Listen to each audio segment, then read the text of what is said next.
Hello guys, welcome back to my channel Minati spice. আজ আমি দেখাবো মোগলাই পরোটা ঘরোয়া পদ্ধতিতে কিভাবে সহজে বানানো যায়। এখানে আমি মোগলাইয়ের তরকারির জন্য পেঁয়াজ লঙ্কা কেটে নিয়েছি, আর আমি আলুও কেটে নিয়েছি, চিকেন সেদ্ধ করে রেখেছি, ডিমও নিয়ে নিয়েছি, ময়দা রয়েছে।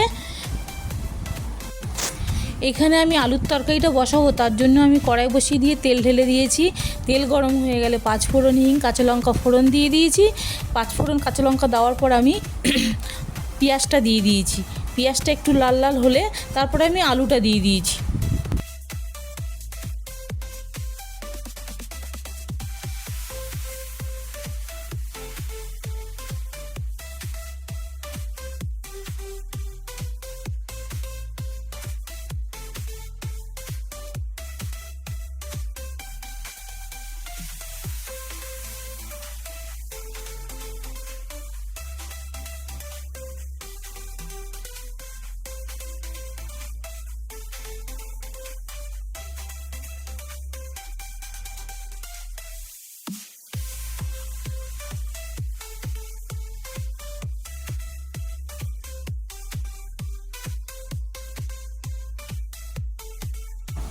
তরকারিটা তো আমার ভাজা ভাজা হয়ে গেছে। তারপরে আমি হলুদ গুঁড়ো দিয়েছি, লঙ্কার গুঁড়ো দিয়েছি, জিরের গুঁড়ো দিয়েছি, ধনের গুঁড়ো দিয়েছি। তারপরে কষিয়ে আমি ভালো করে কষিয়ে আমি জল দিয়ে দিয়েছি। আর ইচ্ছে হলে তোমরা চিনিও দিতে পারো, যারা চিনি পছন্দ করো।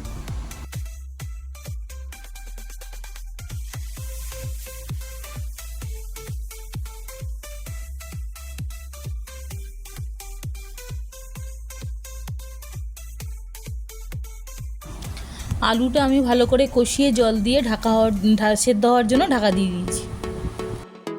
15 মিনিট আমি ঢাকা দিয়ে রেখেছিলাম। 15 মিনিট পর আমি ঢাকা খুলে দেখলাম আমার তরকারির আলু খুব সুন্দর সেদ্ধ হয়েছে, কিংবা প্লাস তরকারির কালারটা খুব সুন্দর হয়েছে। তারপরে আমি নেড়ে চেড়ে ভালো করে আমি নামিয়ে নেব। এখানে আমার সুন্দর তরকারি রেডি হয়ে গেছে। উপর থেকে আমি কাঁচা লঙ্কা চিড়ে দিয়েছি। এখানে দেখছো মোগলাইয়ে সব কিছু আমার রেডি করে নিয়েছি। লঙ্কা কুচি, পেঁয়াজ কুচি, আদা কুচি, ডিম আর কিমা সেদ্ধ করে রেখেছিলাম, সব একসঙ্গে আমি ভালো করে ম্যাশ করে নিয়েছিলাম। নিয়ে আমি এইদিকে ময়দা মেখে রেখেছিলাম। সেই ময়দাটাকে সুন্দর করে আমি বড় করে বেলে নিয়েছি। নিয়ে এর মধ্যে আমি সেই যেগুলো মিশ্রণটা তৈরি করে রেখেছিলাম সেটা আমি ময়দার মধ্যে ভালো করে দিয়ে আমি বেলে নিয়েছি।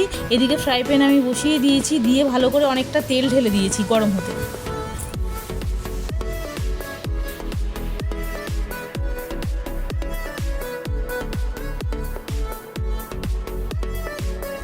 এখানে রুটিটা আমি সুন্দর করে আমি বেলে নিয়েছি, আর যে স্টাফিংটা আমি রেডি করেছিলাম সেটা আমি মধ্যিখানে ভালো করে দিয়েছি, চারদিকে ছড়িয়ে দিয়েছি, দিয়ে চারদিকে আমি মুড়ে দিয়েছি।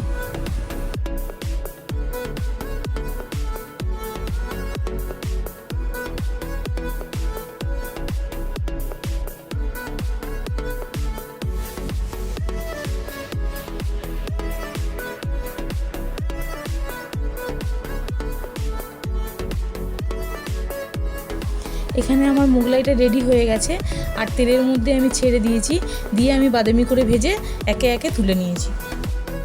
এখানে আমার মোগলাই আর তরকারি পুরো রেডি হয়ে গেছে। মোগলাইটা আমি মধ্যখানে 4 ভাগ করে কেটে নিয়েছিলাম।